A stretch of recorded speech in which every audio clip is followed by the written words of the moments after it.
अस्सलामुअलैकुम, welcome to my channel chemistry eta online. आज की इस वीडियो में हम लोग दूसरा पार्ट शुरू करने जा रहे हैं किसका रेट और factor affecting rate of reaction का। पिछली वीडियो में हम लोगों ने ये बात समझ रखी कि रेट और factor affecting rate of reaction को हम लोगों ने डिटेल से पढ़ रखा।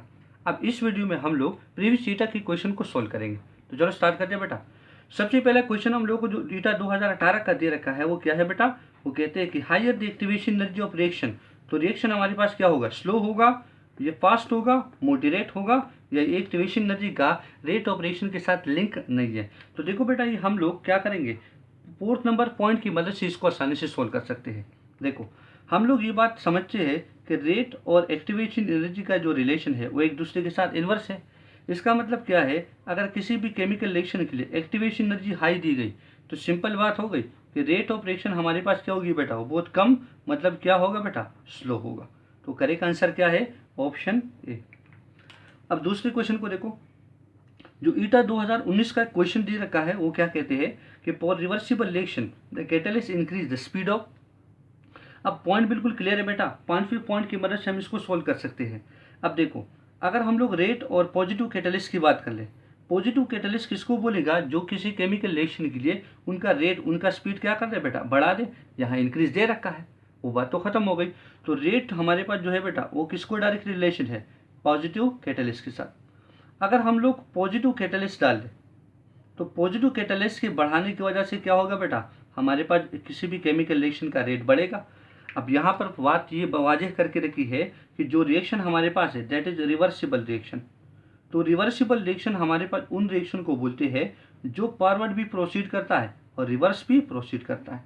तो सिंपल सी बात हो गई, अगर हम लोगों ने कैटलिस्ट को एक रिवर्सिबल रिएक्शन में डाला तो वो इस रिएक्शन को फॉरवर्ड डायरेक्शन में भी इक्वली प्रोसीड करेगी और रिवर्स डायरेक्शन में भी इक्वली प्रोसीड करेगी। तो correct answer is what, option C, both forward and backward direction equally. अब नेक्स्ट क्वेश्चन को देखो बेटा, क्वेश्चन नंबर थर्ड जो हम लोग को दे रखा है वो ईटा 2018 का क्वेश्चन है। वो कहते हैं कि the minimum energy below which no reaction occur in reactant molecule. मतलब हमारे पास वो कौन सी एनर्जी है कि जिसकी एनर्जी के नीचे किसी भी एनर्जी पर रिएक्टेंट मॉलिक्यूल कोई भी रिएक्शन प्रोसीड नहीं करेगा, तो वो कौन सी एनर्जी कहलाई जाती है। तो देखो बेटा, यहाँ पर मैं कुछ ग्राफ से बात वाज़ेह कर देता हूँ।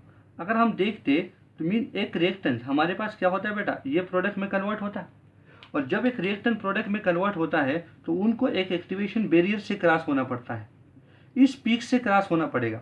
इस पीक के लिए मतलब क्या हो, इनके लिए जो एनर्जी की रिक्वायरमेंट है that is what E A, and E is said to activation energy. Activation energy वो एनर्जी होता है जो केमिकल रिएक्शन के स्टार्ट होने के लिए चाहिए। अब सिंपल सी बात हो गई, अगर हमारे पास इनकी किसी भी रिएक्टेंट मॉलिक्यूल की एनर्जी एक्टिवेशन एनर्जी से क्या हो बेटा, वो कम हो, energy of reactant activation energy से क्या हो बेटा, वो कम हो, तो इसका मतलब क्या है, नो रिएक्शन इज प्रोसीड, कोई भी रिएक्शन प्रोसीड नहीं होगा। तो correct answer is option C. चौथे क्वेश्चन को देखो बेटा, चौथा क्वेश्चन हम लोग को क्या दे रखा है, वो कहते हैं कि the addition of catalyst to a chemical reaction changes. अब देखो, सिंपल सी बात है कि हम लोग पांचवें और चौथे पॉइंट की मदद से इसको सोल्व करते हैं। अगर हम लोग कैटलिस्ट को किसी केमिकल रिएक्शन में ऐड कर देते हैं वो तो क्या चेंज कर देता है। तो सिंपल सी बात है, अगर हम ये बात कर दे कि हमारे साथ अगर हम पॉजिटिव कैटलिस्ट ऐड कर ले तो पॉजिटिव कैटलिस्ट ऐड करने से क्या होगा बेटा, रेट बढ़ेगी, और रेट का रिलेशन एक्टिवेशन एनर्जी के साथ क्या है बेटा, इनवर्स।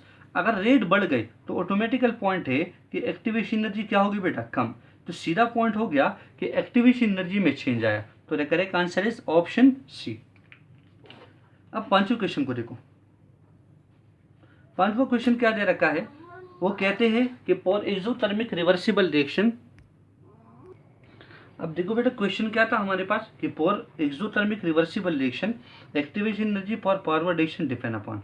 तो सीधी सी बात है बेटा कि एक्टिवेशन एनर्जी हमारे पास किस पर डिपेंड करता है बेटा, तो activation energy depend upon rate, ये रेट पर डिपेंड करती है। रेट किस पर डिपेंड करता है बेटा, वो टेम्परेचर पर डिपेंड करता है। तो रेट डिपेंड अपॉन टेम्परेचर, पहला फैक्टर तो हम लोग को मिल गया कि रेट हमारे पास जो है वो टेम्परेचर पर डिपेंड करता है। तो टेम्परेचर किस पर डिपेंड करेगा बेटा, एक्टिवेशन एनर्जी पर।